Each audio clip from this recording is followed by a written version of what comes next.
All right, Larry Krueger here from the Pig and a Pickle Crew Show with a little 49er video. Could Dominic Puni be the surprise rookie this year in 49er camp? We'll discuss that next. First, we're brought to you by Pig and a Pickle, the best barbecue in all of Northern California. Check them out in Emeryville and Corte Madera. They're open 7 days a week from 11 a.m. till 8 p.m. or until they run out. Go say hi to Damon and Mary. Say hi to them. Tell them that Krug sent you and get some brisket chili, and enjoy Pig and a Pickle. And this video is brought to you by Sharp Corner Sports Cards and Collectibles, 205 Cypress Avenue in Pacific Grove. Call my good friend Anthony Catania along the Monterey Peninsula at 831-521-5264. All right, this is the time of the year where, we're getting ready for training camp around the corner. And, there's a lot of talk about, the first round draft choices that were made in April, they're all going to be stars. And look at this highlight, and this first rounder is going to be a star, and that first rounder is going to be a star. And these teams make these big investments in the draft, and then the fans start to dream on their first round draft choices and the impact they can make. But if history tells us anything, there are plenty of guys who don't go in the first round who wind up contributing right away. Look at the Rams last year. They had Puka Nacua. He was a 5th round pick. They took him number 177 overall. He set the rookie record for receptions. He was amazing. Kobe Turner, the defensive tackle, 3rd round pick by the Rams, 89 overall. Both those guys were fantastic. They were finalists for the Rookie of the Year award. So, there's always overlooked rookies. And there was a good article out this week about 4 or 5 rookies around the NFL that a lot of people feel are overlooked. And one of the guys mentioned in the article was Dominic Puni, the Niners' 3rd round draft choice. He was drafted much later than Bleacher Report had him ranked on their big board. So, he went to Kansas. He was ranked 51st overall and 8th among interior offensive linemen. His grade that Bleacher Report gave him was 0.1 points behind Jordan Morgan and went in the first round of the Packers. And the quote from an offensive line scout, Brandon Thorne, wrote on Puni. He says, overall, Puni is a strapping, powerfully built prospect with an impressive blend of girth, body control, and pad level that unlocks jolting, sudden power on contact. He went on to say he boasts the steer and sustains the skills to compete and win a starting guard job within his first contract. He also has the ability to play tackle in a pinch. So in college, Puni played in a rushing attack that was a zone-based scheme at Kansas with a few gap principles mixed in, which is basically exactly what Shanahan does. He's got the outside zone. He'll mix in some gap stuff. And the 49ers, obviously, they need help on the offensive line. Trent Williams and Aaron Banks on the left side aren't bad. Then you've got Jake Brendel, who's a Pro Bowl alternate at center.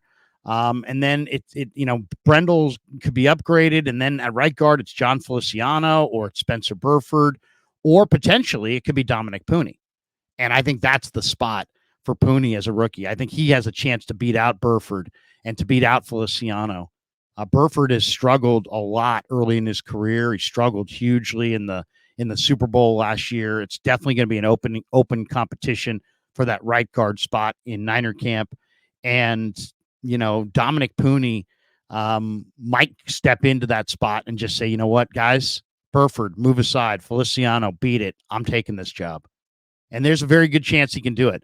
Now, I had a chance to talk to him when he was at minicamp, and there's a nastiness to Puni as a run blocker. He loves to bury guys in the run game. And yet he graded out pretty well as a pass protector. He's big, he's athletic, he's nasty, and he's physical. So this is one of the highest drafted 49er offensive linemen in years. And I think there's a very good chance that Puni beats out Burford and beats out Feliciano and winds up starting in the first half of the year at right guard for the 49ers. So remember that name, Dominic Puni, because, when you look at Puni, Puni is a guy who, when you look at him, you're like, okay, he's big upper body. Carries a lot of weight up top, but he's also athletic. And then just getting to talk to him about his kind of like play demeanor. I mean, he kind of prides himself on his nastiness. And this guy could bury you in the run game, and yet he's got pretty quick feet. And I think there's a very good chance he could wind up beating out Burford and Feliciano. Now, Feliciano is an old warhorse veteran, right? He's been around. He's started for years. He's played both guard spots. He's played center. There's almost nothing you can show John Feliciano on film that's going to fool him in any way. You're just not going to fool John Feliciano. He's seen it all at this point, but he's got limitations. Watching him, I wonder, can John play more than 5 or 6 games without having to miss some time? I don't think he's a full 17-game starter at this point. In fact, I think if he were utilized in an ideal way, I think he would be your backup. So Jalen Moore is the Niners' third tackle. They've got Trent Williams at left tackle. They got Colt McKivitz at right tackle, and they got Jalen Moore as their swing tackle. So he's going to play either tackle spot. Well, he would be your top tackle backup. I think in an ideal world, Feliciano would be your top interior backup. He can play center, he can play left guard, he can play right guard, and he knows the scheme, and he's really smart, and you won't be able to show him anything he hasn't seen before.